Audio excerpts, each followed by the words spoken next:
This lecture is part of activities lined up in commemoration of this year's Nigeria Civil Service Week. Its theme is Innovation in the Public Service towards overcoming harsh economic realities, and had economic experts and former heads of service in attendance.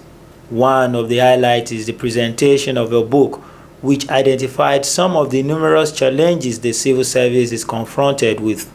While analyzing the challenges, these experts spoke about the country's penchant for politicizing the position of the head of civil service and permanent secretary.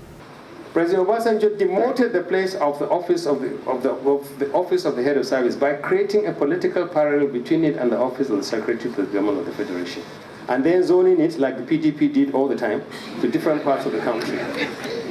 How do you equate the head of a professional institutions like the head of service with the office of the secretary to the government of federation, a secretary to the council, and then you say anytime the secretary to the government comes from one part of the country, the head of service must come from another part of the country? This is a fundamental demotion and the denigration of the head of a professional body that you need to isolate from politics. Present harsh economic realities are not necessarily the result of external events or even within our borders. Rather, they are indicative of our lax attitude to strategic planning and failure to move with the times. They also outlined some of the possible solutions to the identified problems. There must be change in the 5 key areas of security, economy, politics, socio-cultural, and technological.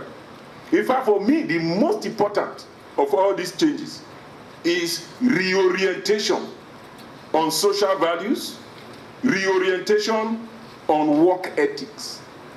We need to forge a cast iron relationship between the political and bureaucratic leadership.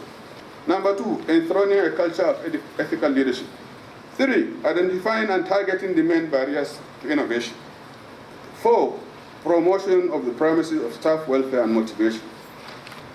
Restoration of dignity, integrity, and confidence in the service. 5, provision of adequate and up-to-date tools and resources for the job. G, cultivation of a failure tolerance, controlled risk-taking organizational culture. H, provision of opportunities for personal and professional development through training, coaching, and mentoring. They concluded that the failure of the civil service to come up with a solution to one of the most challenging times in recent times is a reflection of the capacity of its leadership. These men are, however, looking up to the Buhari administration to reform the public sector. Bayomi Akimbola, PTV News, Abuja.